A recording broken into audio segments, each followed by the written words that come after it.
What's up, gamers? It's your boy Midnight, and today I'm back with another tier list. And as usual, I have a special guest here today, since I don't want to do this alone. I would have a little discussion. And my guest today is definitely not your physics teacher. Say hello. Hey boys, yes, this is the dream collab happening. I can't believe it either. So I'm really excited to go down on this tier list together with Pappy Midnight. Oh, I am as well. So, in case you don't know, Physics Teacher is probably currently the biggest content creator for HHL and like other Warhammer stuff. Just check out his channel. I'm gonna put the link in the description just in case you don't know him. And today we will be covering the Reckonings and the Whispers of Chaos. So basically every single warlord transformation for the legendary warlords there is in the game. We're gonna cover them based on how well they fit into the Legion, how strong they are in general, how hard do you have to gimp your deck to make them even workable, etc, etc. The tiers are pretty self-explanatory, you can see them like over here.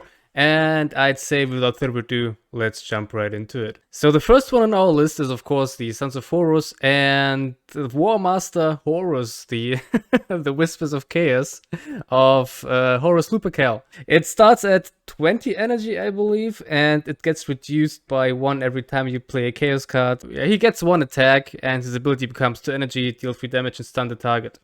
Teacher, I think we all saw the Q&A, right? Yeah, exactly. So, according to the developers, Warmaster Horus is an S tier Whispers. Boy. Okay, I put it in trash, and I'll explain why. So, first of all, the practicality, whatever the correct word here is, you will never achieve it in a regular Horus deck, will you?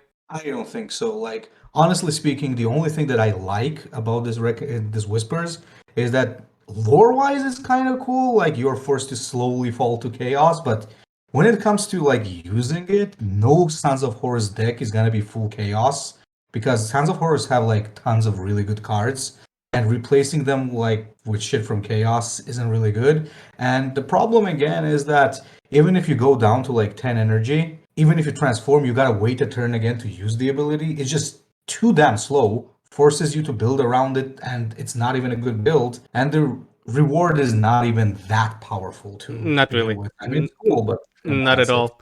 So yeah, I agree with you. In terms of fluff, Everguild really does it really nicely, not gonna lie. It's very flavorful. But let's be honest, you will have to gimp your deck like really hard, and the reward isn't worth it. The ability isn't bad, but it's nothing game-changing. If we will see some of the other Whispers and Reckonings here on the list, the abilities are actually crazy and instantly game-winning. Like, it's the Whispers or the Reckonings are actually win conditions. Here it's just okay. The Sons of Horus are all about being efficient, shitting out damage fast, and Horus always has been, as far as I can remember, just a 40 HP body which draws you cards. That's about it. And his Whispers is flavorful, but totally impractical. If you, I don't know, I would agree if the Whispers would be really powerful, so you have to either play standard Sons of Horus with your usual win cons like Burn or whatever, or a Master combo, or if you could play Whispers Horus, where you really gimp your deck with all the shitty Chaos cards, or with Marks of Chaos or whatever, and then you have a super powerful Whispers. But you don't have it here. It's not a win condition on its own, it's just okay-ish. It's not something that's gonna just win you the game outright for achieving it. Yeah, the requirement is not worth it. I think it won't be reworked because we will be getting a new Horus like in January already, I believe. But I wish it would just be something like give Marks of Chaos to your troops or something, where you don't have to gimp your deck really hard. But they did it with the mission, so if you ask me, trash tier is totally justified here because you will never see it in serious play. Yeah, never, impossible. Plus, guys, just don't forget, this is a very aggressive card game. Nobody's just gonna let you play slowly. Especially when you get past Terra, like, it's just no way. Exactly. So, next up, speaking about aggressive, we probably got the strongest baseline warlord here in the game. It's the Demon Prince Angron. He gets Berserk, 4 attack, and Bloodthirst. Well, he got Berserk from baseline, and to achieve this, you basically have to get Angron to 1 health. What do you say, teacher? Well, I played a lot of Angron back in the day, to be honest. Back when he was pretty good, even back when he was just decent.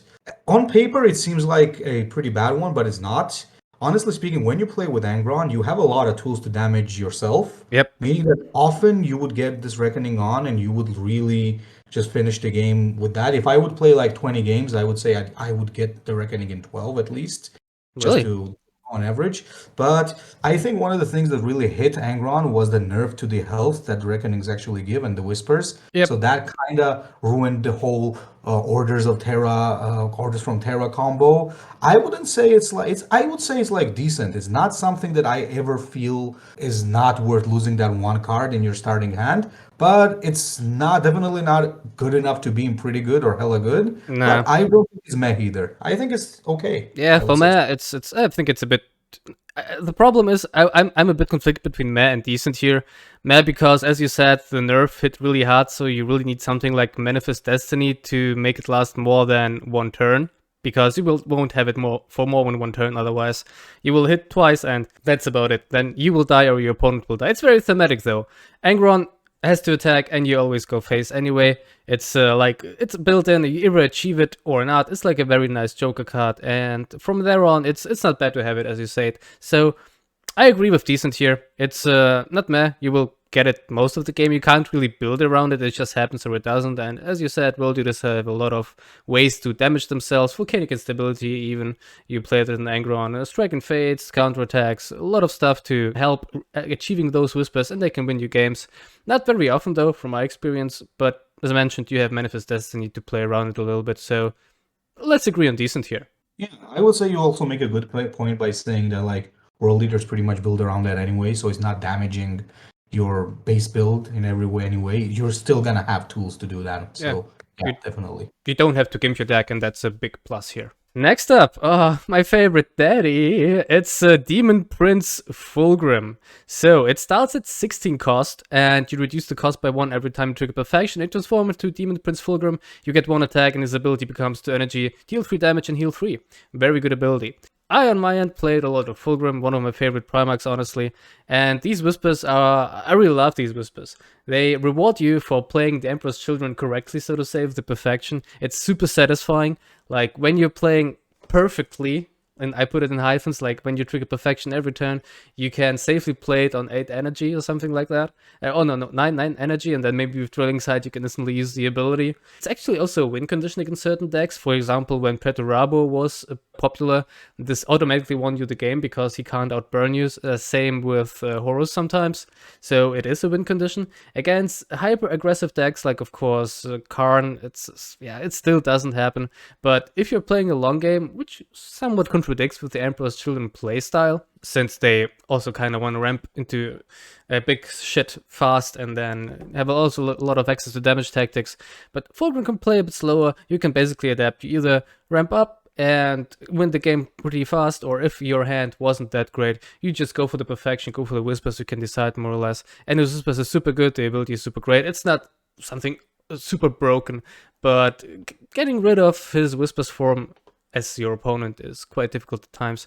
I would honestly rate this in pretty good. Second that, to be honest. So I also have an attachment to Fulgrim, even though in lore, like I'm not his biggest fan. But this was my first Traitor Primarch, and as you mentioned, lore-wise, this is like beautiful. It just blends in so well with the whole Emperor's Children thing.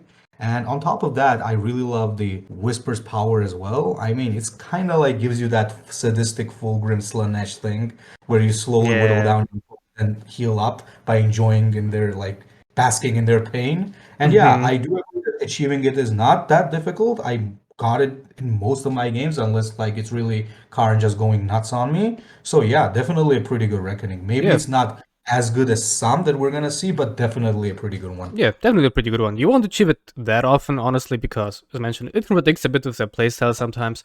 But when you have it, it's definitely gonna help you win the game. Alright, next up, definitely not a so good one, I believe. It's Demon Prince Mortarion. I don't know, I can probably, I'm playing this game for 2.5 years, I think. I can count on my right hand how many times I've seen Demon Prince Mortarion in play.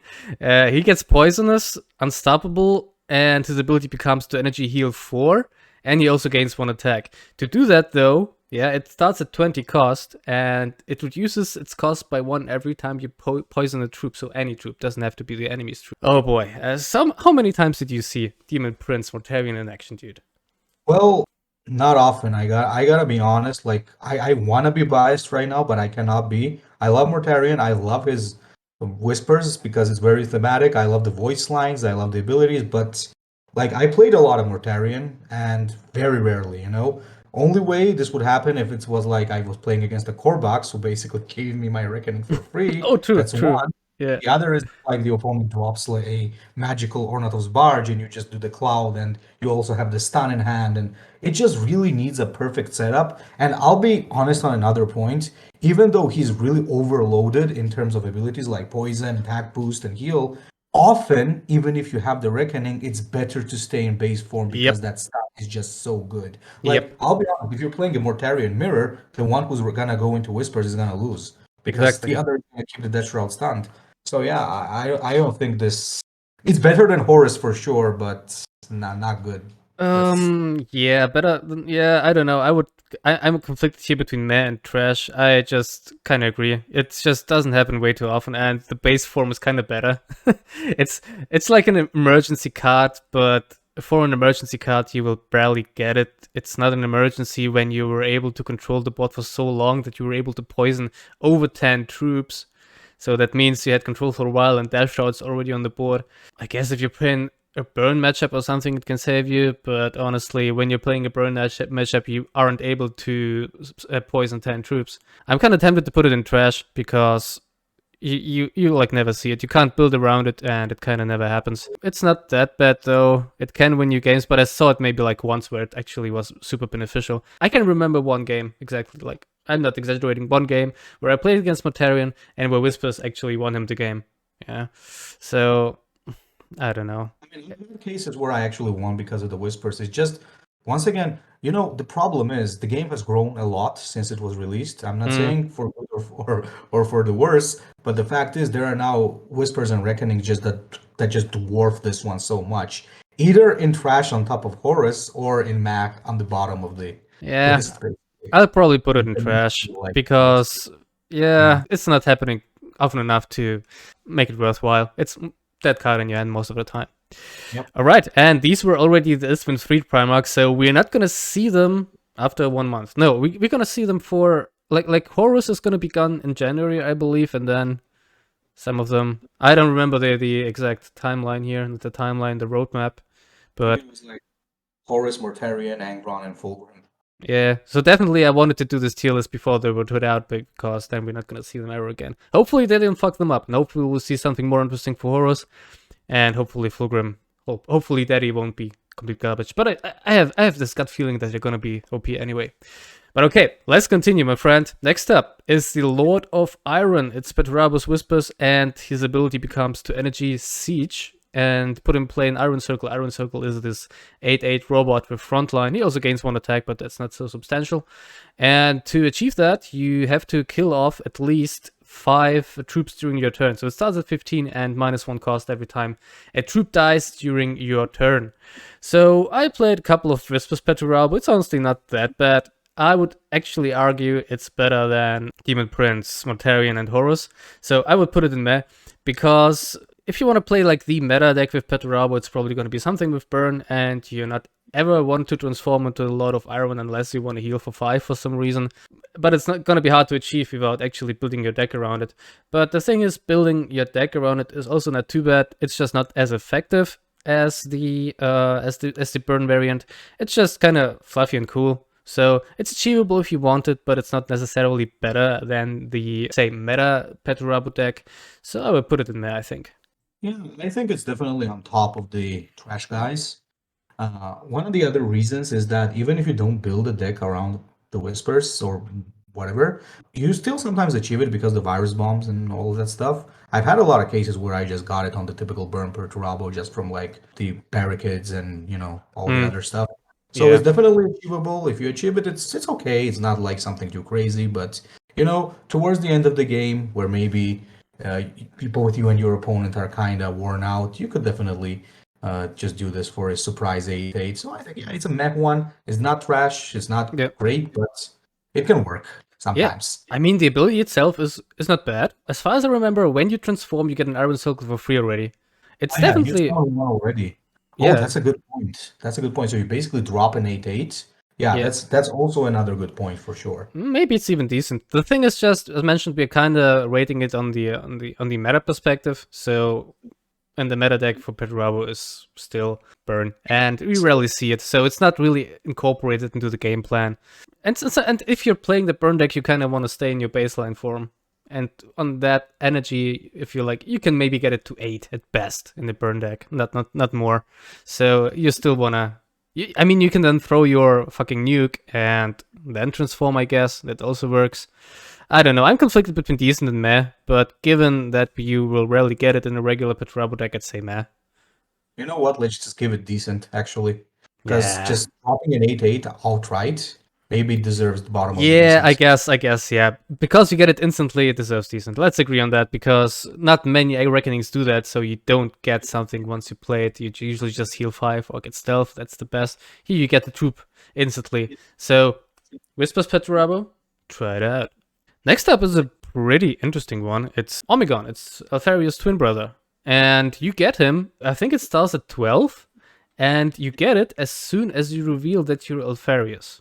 And then you heal for 5 and you stun the enemy warlord. And you also get an okay-ish ability, but you rarely use it. It's to energy create a copy of an enemy troop in your hand. It's a pretty interesting one. What do you say about it?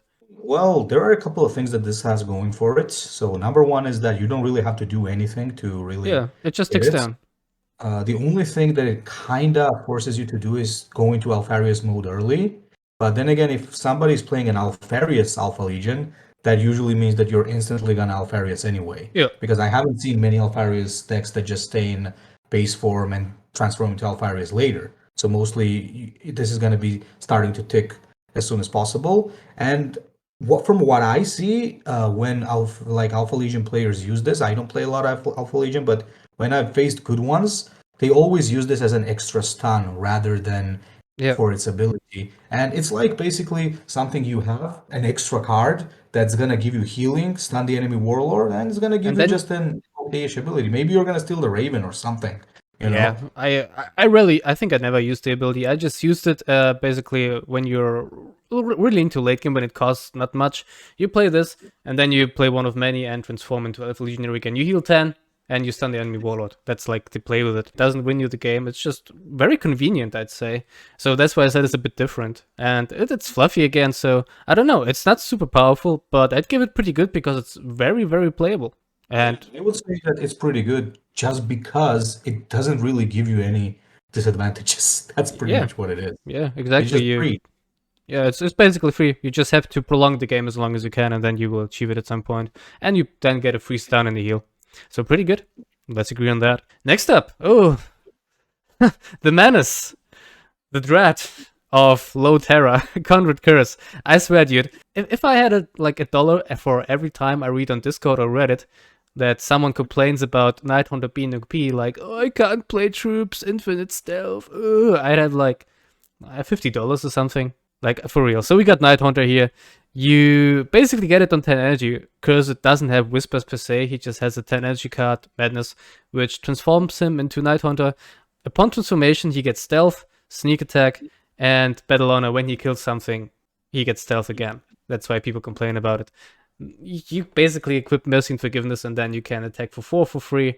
Then you also have Apotheosis, and so on and so on. But people still play it, I see, but it's not really necessary anymore because the Nightlords finally have a good card pool and you don't have to rely on Nighthunter, because on higher elos, from my experience, it's easily countered.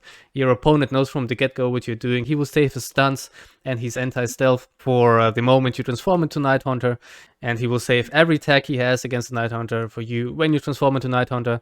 So I wouldn't give it hella good, to be honest. Although if from like new player perspective, when you see Nighthunter for the first time, you probably think, what the fuck, how am I supposed to beat this? I'm not allowed to play troops anymore. But when you know how to deal with this guy, yeah, it's fine. So I really like Nightlords, and I don't build a right Nighthunter anymore at all. Right now it's just an emergency stealth. Usually you have better things to do on 10 energy, and sometimes it's actually better to keep Curze ability. I would give it a pretty good. It's not always the best play, and I would give it probably hella good, but not right now. What do you say? Help me a bit here. To be honest, I'll first of all agree totally about the lower rank thing. When I started this game first, this guy was already in the game. Yeah. And when I got him, I think this was my second Primarch. I skyrocketed into Terra. I remember because I just put a lot of troops with rally in my deck, just laser rifle sections and stuff like that. And nobody was able to beat me. And I was like, okay, what is this? Like, what is this even? Why is this in the game? And why is this so broken? But when I learned the game a little bit, I understood that it's not that crazy. You just have to know how to play around it, and Yep. you need to know when you have to play aggressive against Light Lords. And overall, once again, this is something that you instantly get. This is not something that really needs you to build around it. You just need to get mercy and forgiveness.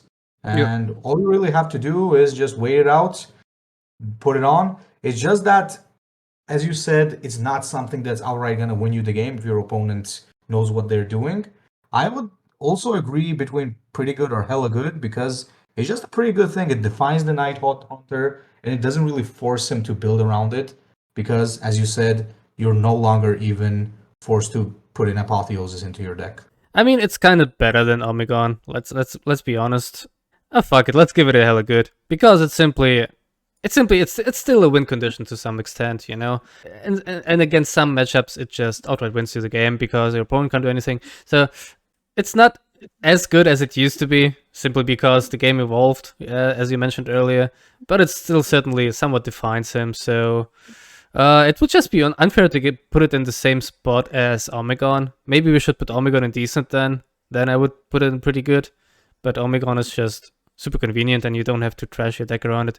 Yeah, I mean, we ranked it pretty high, so let's put it in hella good. Well, let's give Curze some love here, okay? Alright, next one. Before we started the video, you told me that I'm gonna have to talk about this one because you're biased, but fuck you, teacher. Magnus the Red, you're gonna talk about him and his whispers, Shout of Magnus, unfortunately not Demon Prince Magnus. And he gets a shield upon transformation, and he gains also can't attack. Psyker 3, so plus 2 Psyker, and for 3 energy, his ability basically becomes AoE, so deals damage to everything instead of to one target, and he gets another shield. What do you say? I'm interested here because you told me I have to speak about it. Very well. So I remember watching Skypoint's video on Magnus like back in the day, and instantly I knew that I wanted this warlord. So I was fishing for him so long, and I'll be honest. Ever since they changed it a little bit by making it a little cheaper, achieving the whispers has become easier. You're not gonna get it. I'll be honest, you're not gonna get it in 50% of your games. It's gonna be less. Yep. If you do get it, most of the times, I mean, I will quote most of the times, it might be an auto win because it's almost impossible to take down unless you're playing something with a lot of burst and a lot of damage tactics. Or really big troops and dodging ash and blow. Yeah, pretty much. However, it's like mostly if you're playing, he's just gonna go into it. He's gonna use the power. He's gonna use astral warfare. But I'll try to be as unbiased as possible. Achieving this is very difficult. There is another problem with Thousand Suns as well, which is the card draw. They've always had this problem, minus the enumerations, of course. And Magnus, starting with one less card, often cripples him. That's why you mostly nowadays see all the other warlords being played from Thousand Suns and not Magnus. Even though I still sometimes play him and I really do enjoy him, to be honest, I wouldn't say that his Whispers is really even decent. I would put it in meh. It's definitely not trash because it has won me quite a good number of games. But I'll be honest, like if I play Magnus, I feel I'm crippled by having this in my hand. That's just my individual feeling. Like for me, it's hella good. But if we're talking about like objectively speaking, like it's gonna be meh, I think. What about you? You're harsh, holy crap. I just recently played a good bunch of Magnus, like I did also a video on him, and I gotta say, it's as you said, in some matchups your opponent can't do shit against it. Difficult to achieve, yes, but honestly, if I would play Ahriman, like for example, you have Khorne or Emmett as your opponent, and if I would be playing Ahriman, for example, like or Senect, the more popular Thousand Suns warlords in that matchup, I would totally get my ass beat. And here, these whispers are my win condition, basically. I agree with you that the card draw is a big problem for Thousand Suns, especially since they want to use 2 energy pools, so they're using twice the cards. It's over-exaggeration, but you get the point. I know the feel of not drawing enumerations when you have a shitload of psychic energy, but if you have them ready, then no problemo. Then you still have a shit ton of cards in your hands. When you got the psychic energy, of course. So it isn't that big of a problem. Achieving it, yeah, you have to take damage 15 times without dying, but you can build around it by putting Manifest Destiny in your deck. They also have some healing with Pent of Dust, very good healing actually. So I wouldn't give it meh. Come on, like we have Perturabo in here where you really don't, where you have to build your deck around it. I'll give it a decent. It's not super easy to achieve, I agree, and it can cuck you a little bit.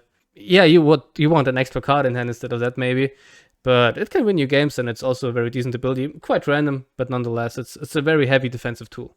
Yeah, I think I would just honestly try not to be biased, and I kind of went overboard. I think it's definitely decent. I've always built my decks with Manifest Destiny, with Magnus, and so on, and considering it can like outright win you the games, it doesn't deserve mech for sure. Exactly. Yeah, Next up, a very popular Whispers. It's Lorgar Transfigured. He gets one attack, and he reduces the maintenance cost of demons completely. And for 1 energy, he deals 3 damage. If target dies, you get a lesser demon on your board. Very popular Whispers. You basically build your deck around it with Lorgar. This is always a win condition if you're playing Lorgar. I think back in the days, we had Merit's Mercenaries Lorgar, where his Whispers was kind of difficult to achieve. They like changed it like twice or thrice by now, if I'm not mistaken. Right now, it's kind of his win condition. And what do you say about it? What would you give it? well, here's the thing. This is a kind of difficult one, and I'll say why. Before the recent change, it was almost achievable in like almost every game, basically. Mm-hmm. Now it's kind of harder to achieve, but here's the problem. Whenever you see a Lorgar at the enemy side, you know that this is a Whispers Lorgar. This is how Warlord plays. It kind of defines the Warlord.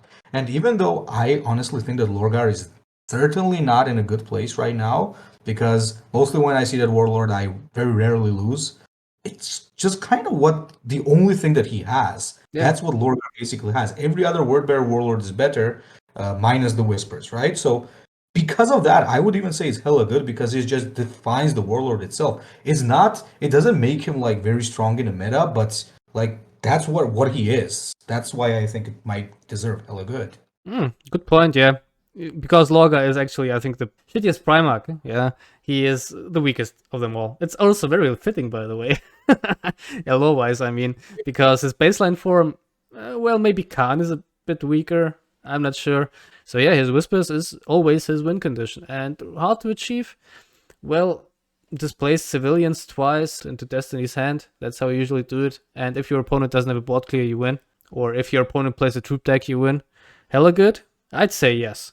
Because without the Whispers, Lorgar is unplayable. He is still in a bad spot right now, I believe. He's always below 50% on the meta report. But his Whispers is certainly one of the strongest in the game, so I'd give it a hella good too. Let's give him some love. Like we did it with Curze, let's do it with Lorgar too.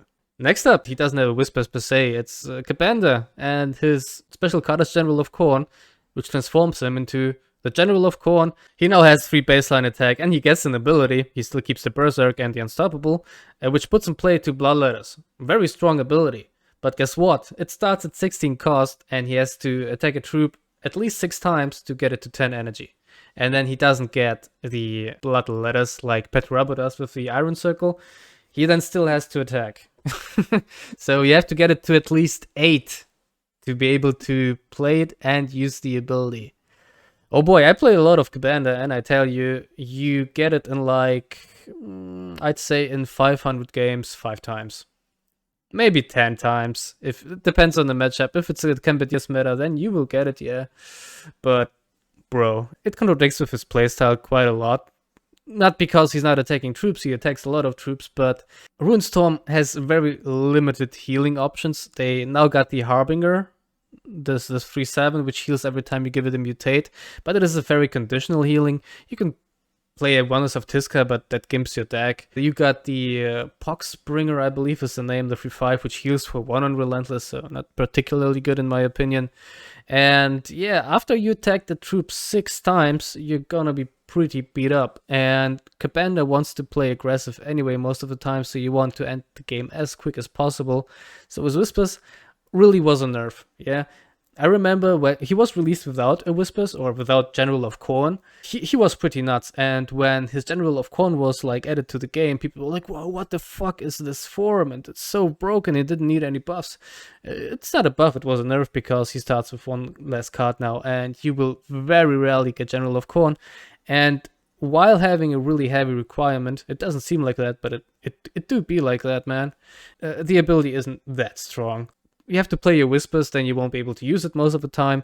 Then you wait a turn, then you use them. They have Summoning Sickness. It takes at least like 3 turns for it to really get value, and most of the time, Kabanda won't survive that long, or his opponent won't survive that long. So very impracticable. Not complete trash, because it's a very good ability, I guess, so I would put it in meh.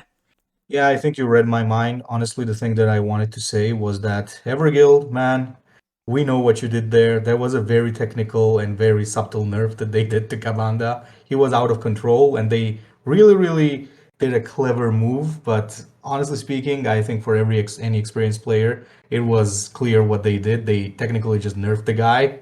And yeah, I agree. It's not as bad as Mortarion and Horus because some occasionally you're gonna get these matchups where people are just spamming stuff, like maybe Lucretia or something like that. Yeah. And if you do go into the Whispers, there's also, or whatever that is, there is also one other thing that you kinda can use your ability to counteract your Berserk, Yep. and that's not gonna force you to go face more and more. But as you said, yeah, it kind of goes against his playstyle to not go face. And starting one less card with Ruinstorm, that's really bad because Ruinstorm are even worse at card draw than Thousand Suns because they don't get the enumerations or anything like that. Yeah, they So yeah, have Unspoiled Land. That's it, I think. Right? And and the new card. Path of Blood cycles. Yeah, that's it. Yeah, Yeah, they are pretty one-dimensional, unfortunately. So, yeah, let's agree on that, because the form itself is pretty strong. Yeah, unstoppable and very strong ability and free attack, but hard to achieve, and it was enough to Kabanda certain. Next up, some loyalists. That were all the traders already. Pretty mixed here, honestly, but we were generous with some of them, to be honest, or less generous. I would actually, I don't know. I'm tempted to put Magnus in pretty good, but yeah, we'll leave it like that because your argumentation regarding Magnus was formidable. So let's continue. The Gorgon, Ferrus Manus Reckoning. So to achieve the Gorgon, it starts at 20 cost. At least 10 of your troops have to die. Pretty easy, actually. Sounds pretty easy at least, but you will very rarely have it. Also, baseline Ferrus is fucking garbage. It goes almost in line with Lorgar in terms of bad Primarchs. And he gets 1 baseline attack, Berserk, Relentless Heal 1, and gain 1 attack.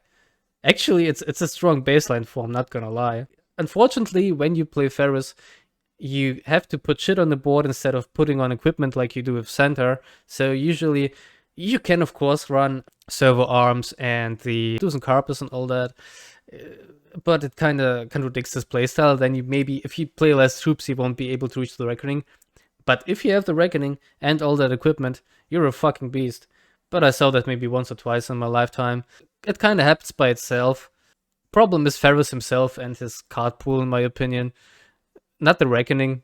It's kind of okay. I don't know. It's either me or decent. What do you say?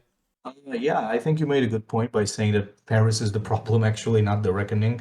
Reckoning is actually pretty decent. Like, it's a very good thing overall because slowly, every turn that passes, it kind of brings the opponent closer to losing. But once again, Ferris himself really struggles because, unlike Centaur, he doesn't have that very powerful ability. Then he's not able to equip himself to becoming like a melee monster. So, yeah, I would definitely say that the Reckoning is at least decent. Yeah. It's just that the Warlord itself is like not that good. If Yeah. Ferrus or the Iron Hands were like in a better spot, and I'm not talking about Centaur, I'm talking about Iron Hands in general, were in a good Yes. spot, then this Reckoning might have been very, very powerful. I think at this point it could go in decent for sure. Yeah, they need something like First Wave from Death Cards. A card like that, which puts in play a couple of these 1/5s. They have the 1/5s, 2 energy, 1/5 frontline. Something like that for 6 energy, I don't know. That would help Ferrus a lot, I think. Because Reckoning Ferrus, you can build around that, but that usually involves cultists. And yeah, his abilities is shit. Just like Lorgar. Lorgar has a stronger Whispers though. His Whispers usually win you the game. And Ferrus Manus will, Iron Hand style, need a couple turns to win up. So I agree on decent because the Reckoning form is strong. You don't really have to do that much to achieve it. You just have to prolong the game, which is also Iron Hand style. It's just super difficult to do it. Let's give him some love. Let's put him in decent. Yeah, I mean, I will love Ferrus. It's just that the game isn't treating him too well right now. Exactly. Next up, Vulkan. It's a pretty boring reckoning. It's called Vulkan Reborn. He gains one attack and survival 3, and it's reusable multiple times, infinite times. Every time you trigger his survivor, you can use Vulkan Reborn. So effectively, Vulkan never dies. It's super boring, but it's also super effective. He obviously doesn't contribute you to winning. It contributes more to not losing. You know, you can just, in some occasions, just spam it indefinitely. Also, his ability to generate teachings means he can generate benevolence infinitely. So infinite healing as well. He's the hardest one to kill in the game. Very fluffy again, and super effective. As I mentioned, it doesn't contribute that much to winning the game. It's not super powerful. It just gives you one attack, basically. But you can use it as many times as you want, as long as you don't die. And also you can trigger it by yourself. Very effective if you have Ridicule equipped, attack into something, fire attack, get super good value from it, pop your fucking Reckoning again. I would give it a pretty good. Simply because it's boring. Yeah, otherwise it would be hella good, but pretty good because it kind of defines him, and it's pretty strong most of the time. If you see a Vulkan, chances are like 90% he's gonna get this off at least like 1 or 2 times. So yeah, it's pretty normal. And it can win him the game as well if the opponent is kind of not able to burst him down, if he's out of options. So yeah, I think that it's definitely pretty good. But as you said, super boring, even though it's super lore accurate. But definitely a effective thing. So pretty good for sure. Let's go. All right, next up. Also, a reckoning you don't see too much. It's just called Ravenlord. It's I actually hate the requirement for it. It's from Corax, and you get stealth when you pop it, and your ability becomes to energy give sentence 1 to an enemy connect again. The requirement for it costs 20 energy, and it gets reduced by 1 every time you start your turn without a troop. It's super counter synergetic with the Legion, man. I really hate it, because you want to have shit and stealth sitting there around, Numerous Reckon, and most importantly, Mortarion. So it basically punishes you if you have Mortarion on the board. But okay, I guess it's one of those whispers which serves as an emergency card. Your opponent cleared your goddamn Mortarions, and it's kind of your last stand, so you become the Ravenlord. I don't know if it's fluffy or not. I just don't like it. The effect isn't bad. It's not game winning though. It's just like a Joker card which you get super rarely, because again, it's super kind of synergetic with the Legion itself, and you get another turn of emergency stealth and a little heal. I will put it in there. Yeah, the thing is, honestly, one of the funniest things, like why Corax actually manages to pull this off, is because how unstable that Legion, a lot of times is. Like Raven Guard, even though I do like the Legion, I do love Nikona, it often has problems. And like, Warp Retreat, then you have the mission, and then you have the stuff. And often, for some reason, it's the full tactics builds always. And when he's running a full tactics build, it can definitely be done. But if something is only strong when the Legion is OP, it doesn't really make it good. And as you said, it just destroys the main synergy, which are basically those powerful stealth units that just keep giving you a sentence, and that's what basically makes you be afraid of Raven Guard. So yeah, it's meh.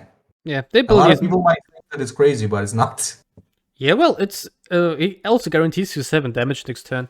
It's like good ability and emergency stealth, but the thing is you will very rarely get it. Also, you need to keep in mind like 10 turns without starting without a troop. Hard to get. But yeah, it's usually the super cheesy decks anyway, where it was achievable. Like you mentioned Warp Retreat, yeah. There you saw it many times. But there it most of the time didn't contribute to the win because you won with the Warp Retreat cheese anyway. So yeah, let's agree on that. Yeah, on top of Cabana probably though. Yeah, on top of Cabana, yeah, let's do that. Like, it's towards decent. It's just like whatever. Yeah. All right, next one. It's another pretty fitting aggro reckoning. It's the Wolf King. It's Leman Russ. He gets Berserk, Ward permanently, so completely protected from tactics and abilities. Really nice, and kind of a shitty ability. It's I don't remember, 1 or 2 energy and gain +1 attack. You never use it anyway. And you achieve it if you and the opponent's warlord is on 4 health or below. So super nice requirement, but a pretty strong reckoning. Problem is you won't see it too often, so it's your turn to still speak a little bit, my friend. I would mention just a couple of things. And number one would be that don't forget, because I've forgotten a couple of times and lost because of that, when he goes into his reckoning, he loses the pack. Yes. So he no longer gets the extra attack when the troops attack. Well, you could often do what? You could attack, then attack with the troop, so that you can act again, then go into the reckoning and attack again. But that's pretty much it, right? Mm-hmm. So he kind of loses his signature ability, which for me is like a big problem. Sure, the ward is really good. If you're playing against like a Sons of Horus, which is gonna blow you with the Vengeful Spirit, it's gonna be pretty good. But it really reminds me of the Angron Whispers. It's just that I do believe that Angron Whispers was always better, because the number of times where you would get the Angron Whispers, which was much more. And as I said, Angron Whispers doesn't really take away anything from you.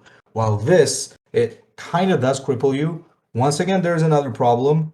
Space Wolves also used to suffer a lot from card draw. Right now they're better. They got the Eye of Fenris and all the other stuff, so it's better. Even the Fateful Word, sometimes Space Wolf players run a single copy. So it's better than it used to be, for sure. But I don't know.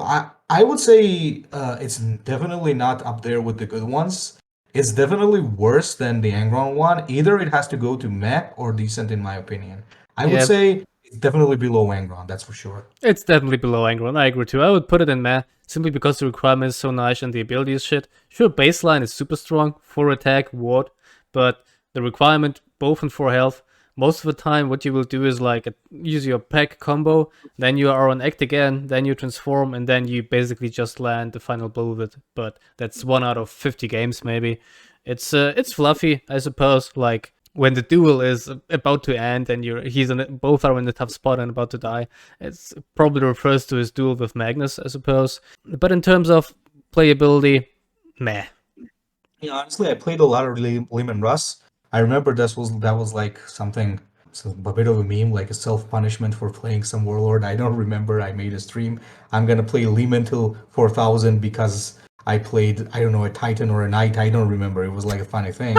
Okay. So I played like over 100 games at least, or 200 with this guy, and I got Reckoning like what, 3 times? I don't remember. Yeah, so, exactly. So kind of goes in line with General of Khorne. All right. Ooh, next one is juicy as fuck. It's the Emperor's Spear.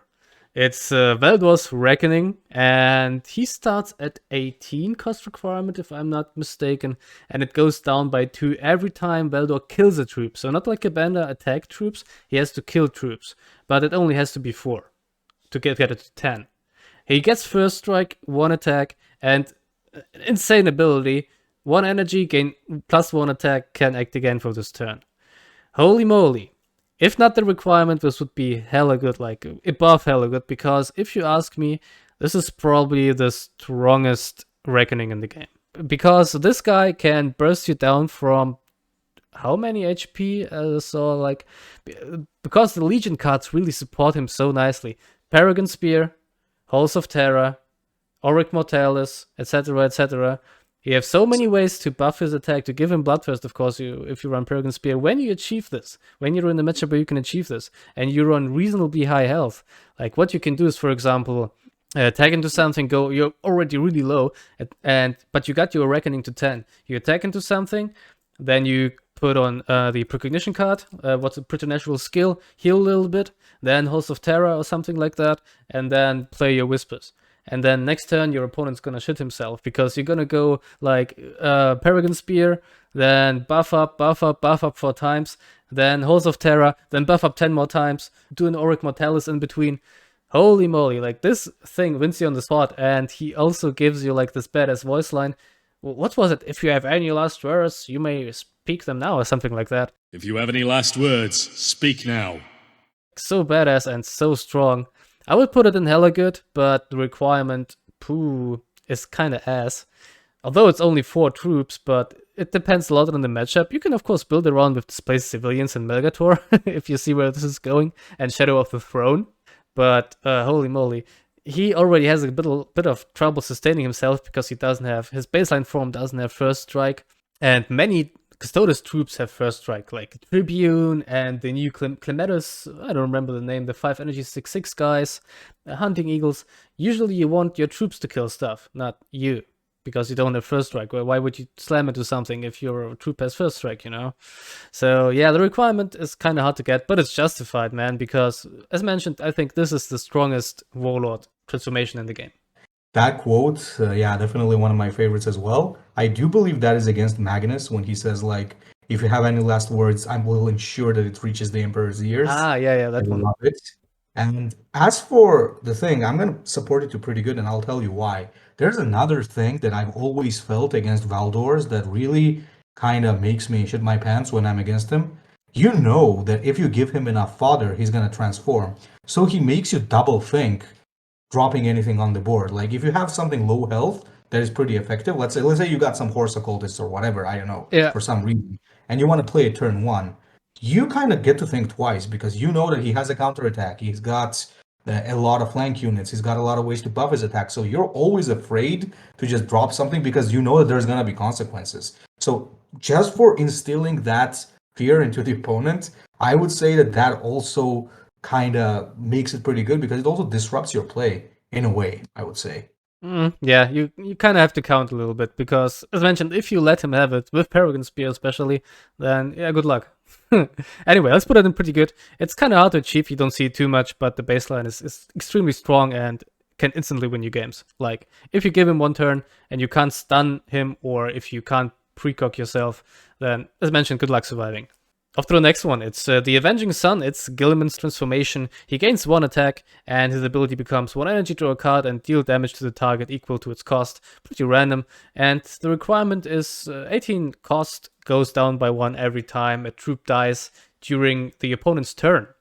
So you want shit to die on the opponent's turn. Front lines, etc., etc. You don't see it too much. What do you say? It's honestly just a very decent...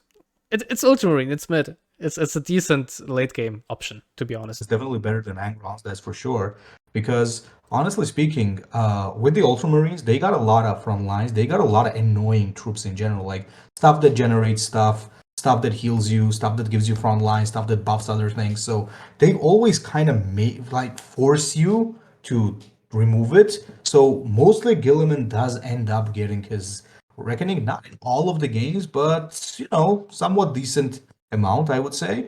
And honestly, when he does get it, it's kind of random, I guess, but it costs 1 energy and it draws you a card anyway, even if it doesn't deal enough damage. So I think it's definitely better than Angron. So either on top of decent or bottom of pretty good, or yeah, I'd say pretty good too. It's definitely a good Whispers. This doesn't outright win you the game, but Guilliman probably has one of the strongest late games in the whole game with Mission and this. Like, if he gets Mission, which also synergizes really well, like Mission with the Reckoning requirement, it's a bit random. You can draw Logos Lectora and just deal 2 damage, which is okay, still, like 1 energy, deal 2, draw a card. Or you draw Marcellus and deal 9, It's random and unpredictable. You can't control the outcome. That's the only thing which kind of bugs me and why I would probably not put it in pretty good. But you don't necessarily have to gimp your deck, and you have stuff like Konrad of Sparch to help you with it. So let's put it in pretty good, like the bottom of pretty good. Let's do it like this here, like this. Yeah, so it makes more sense. Definitely. And here like this, and here like this. I'd say here this like this, I suppose, and this is fine as it is. All right. Yeah. Okay, let's continue. Next one, it's a pretty sad one, kind of, because it also doesn't have a new artwork. It's the Great Angel, it's Sanguinius Reckoning. It's basically like Ferrus, yeah? It starts at 20, but it's not just troops, it has to be infantry or Astartes which die, and he becomes the Great Angel.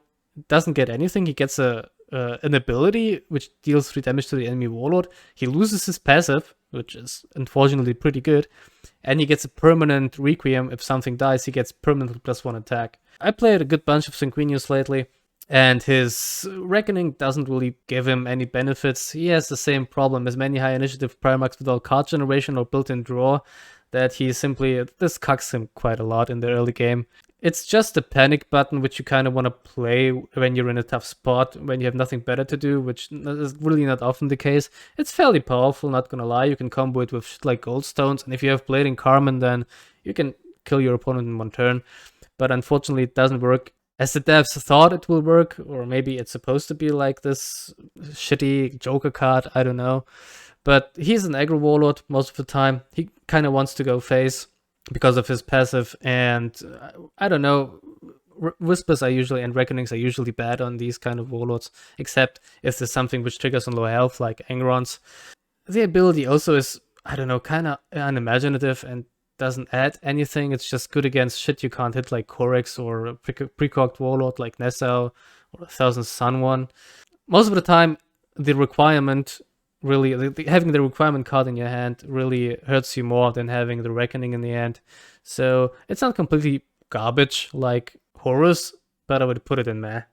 Yeah, honestly speaking, something that you could successfully meme quite a few times, but in the end, you understand that if you do want to play Sanguinius, you really don't rely on that. Like I've had games when I won because of that, Yep. for sure.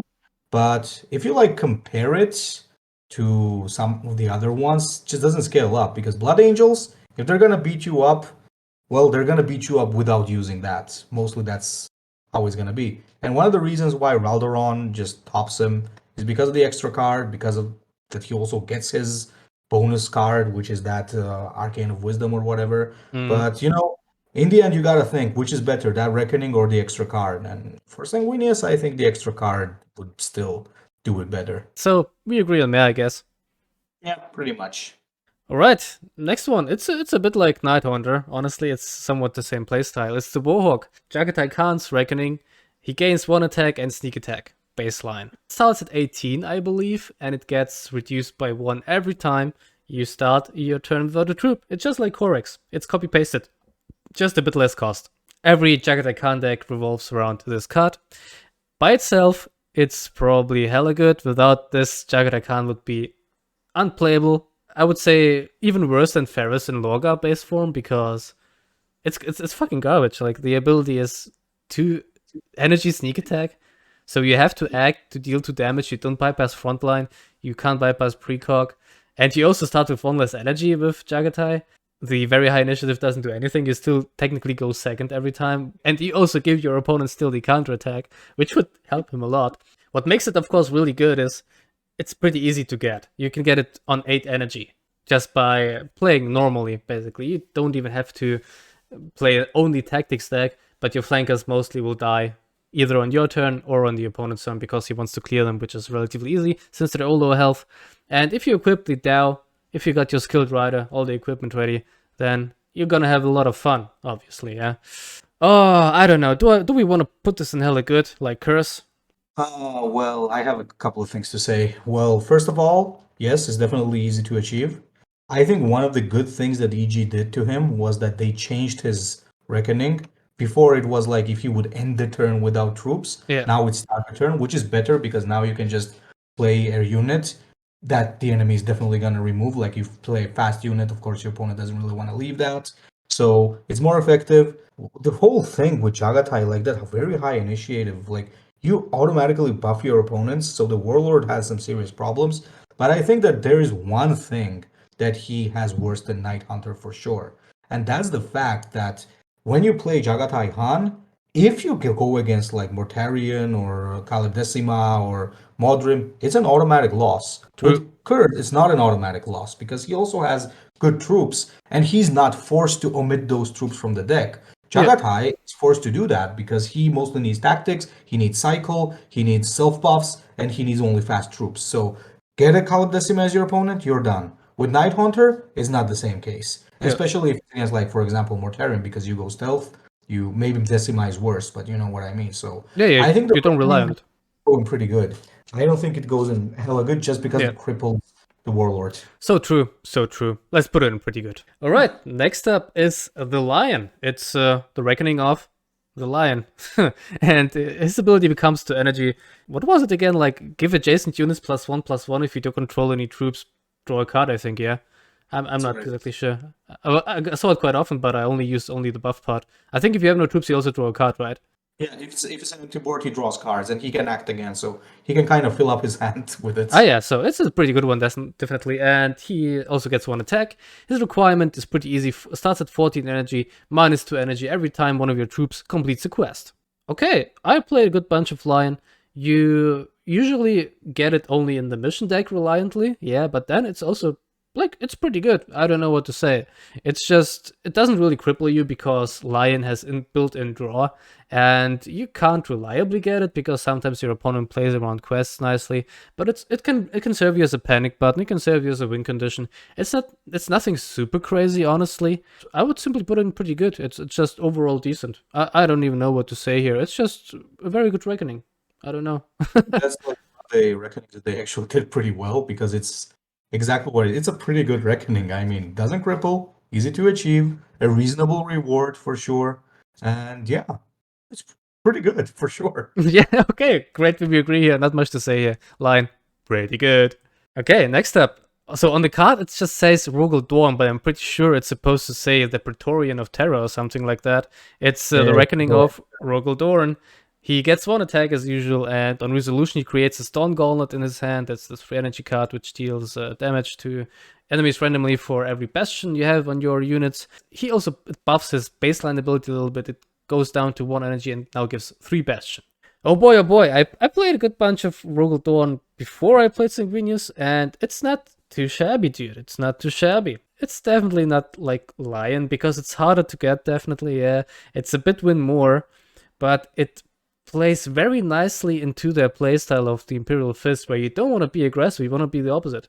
You just want to play shit on the board and you want your opponent to come at you. It's very fluffy, and it kind of works like that. So if you have Stalwart Defenders up, you play your Fawn Lux Defenders, shit ton of our front lines, protect yourself and other shit with your ability, wait till your opponent... Can your opponent clear your stuff? Well, shit, then rebuild your board. Your opponent can't clear your stuff.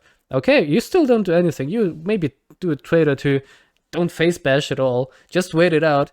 Build up that bastion until you become the Praetorian and just win the game. It actually was very convenient and reliable. It's just hard. It's just kind of win more. So if your opponent, if you still fall behind on tempo, if you're losing, the reckoning won't help you. It will be a dead weight in your hand. So that's why I certainly wouldn't put it in pretty good. I would put it in decent. Definitely agree. I think the problem most players might experience is not because the Reckoning is bad, it's because Dorn has a harder time than, for example, Sigismund, who has like basically deal 3 damage. And it's even better than just having 3 damage because he can pretty much take out the Secretary Axiarch with 1 attack. Yeah, So with Dorn, it's kind of difficult. But as you said, if you're winning with Dorn, chances are like very high that you're going to get this, because that means you control the board. If you don't control the board as Dorn, probably you're going to lose soon. So in most cases, you are going to get this. So it's not bad or meh or trash or whatever, but it cannot scale up there with the best ones, because as you said, it's not going to get you back in the game. Like, for example, if you think about it, if you're losing the game and you go into, for example, let's say a Valdor Reckoning, it might swing the game, but this will not swing the game. This will just secure an already even or advantageous game. So yeah, exactly. It's very good in like the stalemate against Mortarion center, stuff like that, where you try to grind your opponent out. When you pop it, it's gonna be a win condition. But outside of that, it's unfortunately deadweight. Still on its own, very good because it serves as a win condition. So I'd put it in decent. All right, these were all Primarchs and Kabanda. And now we got some unaligned ones and the non-Legion loyalists. And first of all, we got Sisters of Silence and Genetia Kroll. Her reckoning is the Soulless Queen. She gives the enemy warlord permanently sentenced to and gets an ability to basically deal 3 damage to the enemy warlord. Like Sanguinius, pretty uneventful. I guess you use it if you don't want to face bash and if you want to save some health, or if you can't attack the enemy warlord, yeah? So the ability isn't that important, but the passive is super strong, and you achieve it if you control the enemy's board. Also very flavorful here, because Sisters of Silence are a very good control faction. So you get rewarded if you control the enemy's board for 10 turns, I believe. It starts at 20 and ticks down by 1 at the end of every turn where your opponent doesn't have a troop on his board. So yeah, I would just put this in pretty good, honestly. it's a bit of a deadweight at the beginning because Kroll doesn't have an ability or built-in draw. But in some matchups, it just wins you the game, like Burn or against Titans, for example. It's really, really good because you just get it automatically. It also plays nicely along with their playstyle. They have a lot of removal options and not very strong troops on their own, but very good reactive tools. So you won't achieve this every game, honestly, but if you get it, it will certainly help you winning, and you get it naturally, basically. Only downside is, of course, that it's a high initiative, legendary tier warlord without built-in draw or an energy dump, so at the beginning it's crippling, but once you get rolling, this is certainly a very convenient tool to win the game. Man, can I just say one thing? I swear to God, when this Warlord came out, just because of this Reckoning, I was about to uninstall the game. I'm not joking, because it was so difficult. Because she used to Yeah, pop with like 2-2 or whatever, the one 2-1. and all troops were a bit stronger than they are now, yeah. Basically, the game was telling you, if you drop troops, I'm gonna get a strong board. If Yeah, you don't drop troops, I'm gonna get a whisper. So it was basically telling you just don't play, just resign. I was going crazy. I didn't know what to do because yeah, everything was losing me the game. Now, of course, after a couple of changes, well, a lot of changes actually, yeah, 2 or 3, it's yeah. not as strong as it used to be. But as Midnight already said, unless your opponent just gets lucky enough to just drop a Zulane at the start of the game and you don't have anything to answer conveniently, you're mostly gonna have this toward the late game, especially like if you're playing against annoying warlords like Angron, for example, or the others that just play troopless and play burns or whatever. You might actually end up winning the game because you're gonna get this very soon. Because this loses a cost at the start of your turn and at the like at the end of your turn Yeah, at every the end turn. of the end. So it's like you could technically say at each round it loses 2 cost if you're controlling the board. So yeah, definitely a pretty good one for sure. Could we agree on that? But yeah, release scroll was something. Get punished for playing troops, get punished for Got it. not playing troops. Great. Next one is again a really strong one.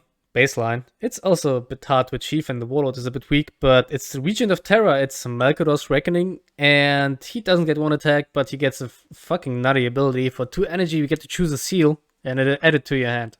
So basically, you can fill your hand with McCrack's Honors and Sister Seals and all that crap. It's definitely a game-winning Reckoning. What do you say here?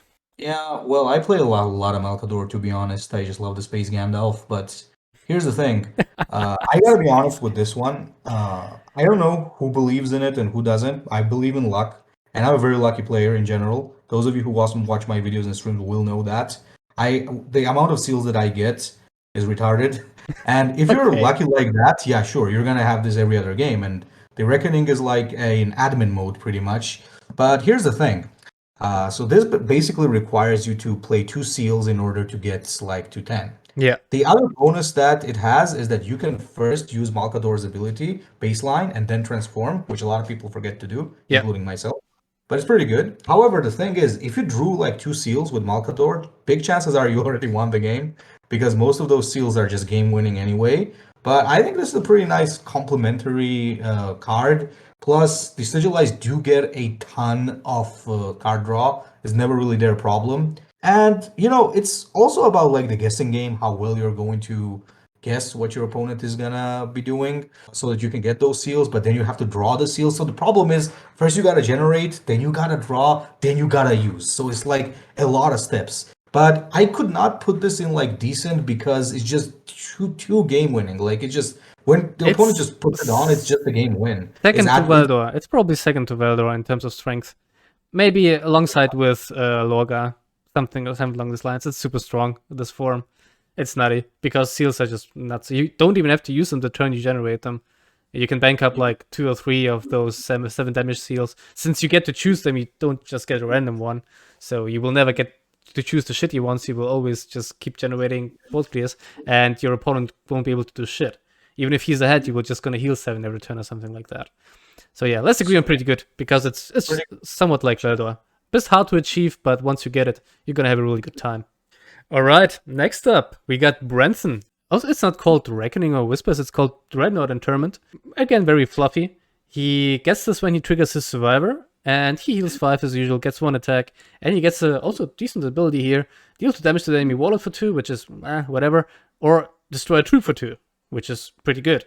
Oh man, but okay, let's be honest, unless you're running Manifest Destiny in your deck, your opponent will kill you through this. Your opponent will never let you achieve this unless he stuns you, or he will be sure that you won't be able to do anything anyway.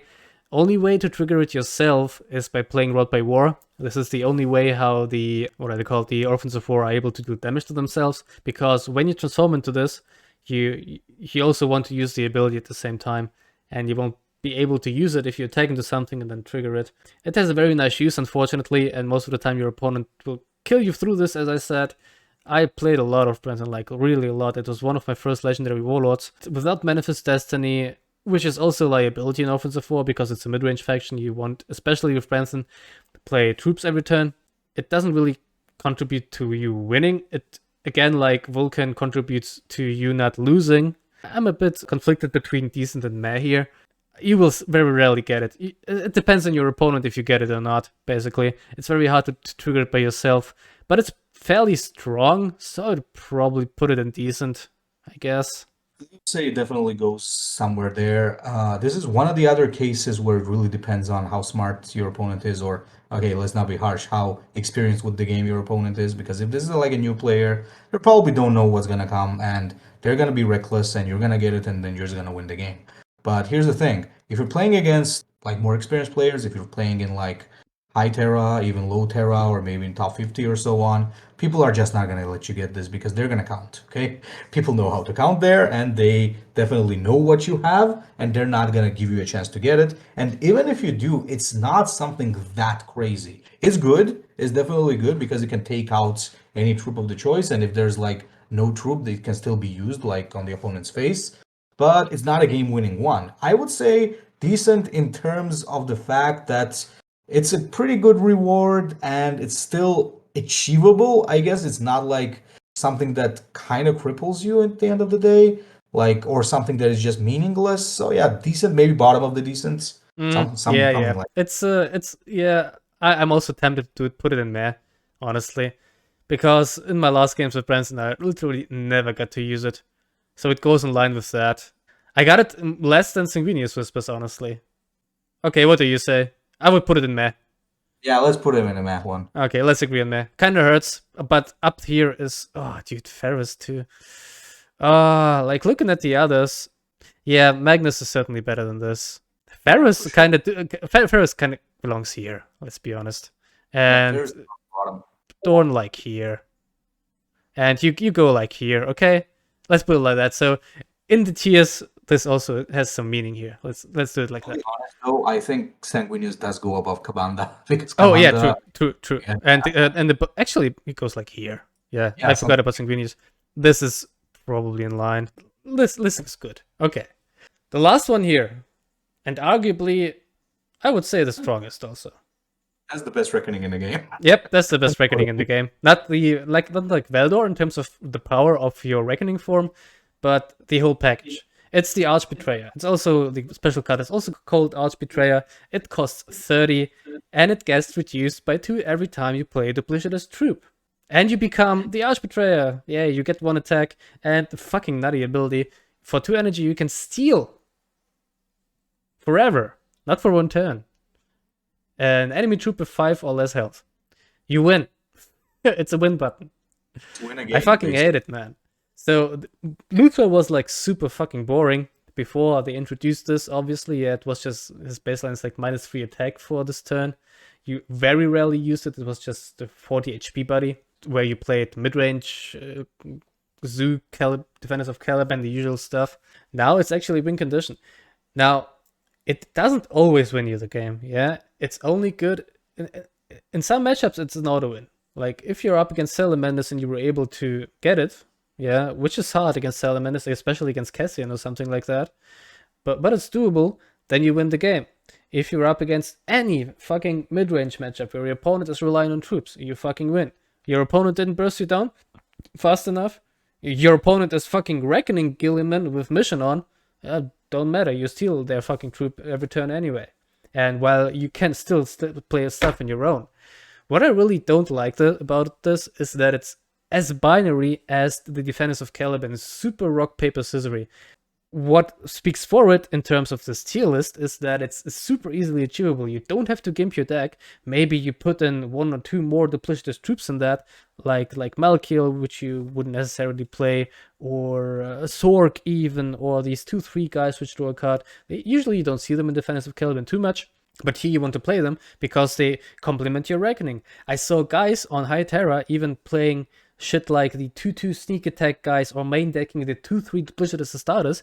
They didn't really care about deck building or synergies at all. They just put duplicitous into the search bar in the deck building section and put in every fucking troop there is, and they had success with it because in that particular matchup you're playing, the Archbetrayer simply wins on its own. I bid you welcome to your own funeral. Yeah, fuck me. You're right. Yeah. It kind of pisses me off, but this is like here. Yeah, it's undoubtedly like the best thing in terms of power, because there's another thing as well. Don't forget the Heart of Caliban, which is already a super powerful card, as it is. It's super powerful. So it's basically gonna give you -10 off your Reckoning. Yep. And often what happens, and I'll be honest, I play a lot of Luther. I'm not proud of it, but I do. And the thing is, I often play this for 0 energy. I'm not joking. Yeah. Mostly I play it for 0. It's not even hard. 0 to, like, I don't know, 4 energy. So you always get to use your ability. And on top, it's funny, like, unlike, for example, Kabanda, which we discussed, that has to attack, do something he's not supposed to do, like attacking troops, and then he has to wait another turn and then use his ability. This guy can use like one of the strongest cards in the game, turn into his form, and steal your troop on the same turn. So, like, come on. This is like when it's your own funeral. That's pretty much what it is. I bid you welcome to your own funeral. Yeah, now his voice line is pretty fitting, yeah. It's a rock, paper, scissors, but it's super easy to get. You don't have to gimp your deck, and the ability in some, or let's say in like 80% of the matchups, simply wins you the game. You can't do shit unless you have a Joker in your hand, unless you can't burst him down from, like, he healed for 5, and you still have something, you can stun him or you can burst him down, then you still win, sure. The most convenient strategy against Luther is mostly, you either kill him before he gets it, or he drops the I bid you welcome to your own funeral voice line. Yeah. I don't like it, but it's definitely S tier. And you gotta love how sweet it is when you have like 2 troops on the board. One gets irresistible charisma, then the other gets. Honestly, I'd wish that his ability would be like that. Maybe I don't know. You could reduce the cost. Actually, it's nonsense. But if Luther gets to a higher win rate on High Terra or something like that, because right now he's still rock paper scissors. He's in like super OP or something. It's just his Reckoning, which is frustrating. But if there would ever be a nerf, I would make his ability like irresistible charisma, that you can basically steal a troop, but only for 1 turn, not permanently, because it's super binary, and I hate it. Yeah, that's certainly it. And I think the only thing that's keeping this guy in check, to be honest, is that he has some very bad matchups. Like, for a long time, the existence of the Atropos Last Cutter was what was keeping this guy in check, Khorne. so that he just get past like 3,000. So yeah, he's always being held off by some other warlords. Else, at some point, he's gonna get there, and when he does get there, he's gonna get hit with a nerf. And yeah, your suggestion is pretty good. It would definitely be more interesting to have something like that just permanently steal something from the board. Like, come on. Yeah, Just exactly. toxic. And that's about it. So we got here from best to worst, all in order, basically hella good. From Archbetrayer to Night Haunter. Here, pretty good in this order. Oh, wait, did I order this? I didn't. Didn't I? Because Melkador is like here. Ah, fuck it. They're all pretty good. Maybe Omegon is like the last because he's not super strong. Maybe here Vulkan is pretty boring. Melkador is like here. Then Fulgrim. Probably switch these. Yeah. Maybe like that. And here we ordered it too. So from Angron is the best decent one into Ferrus, who goes into Meh. Because it's powerful, but it's fucking Ferrus. And Meh from Branson to Kabanda. And of course, trash, unfortunately. But these 2 get reworked soon. So I'm looking forward to that. Let's see how broken they will be, because it's a new release and we both know how it's going to turn out. And the worst whispers in the game goes to Warmaster Horus. Ironic, isn't it? None other than the Primarch who the game is named after. So, pretty interesting.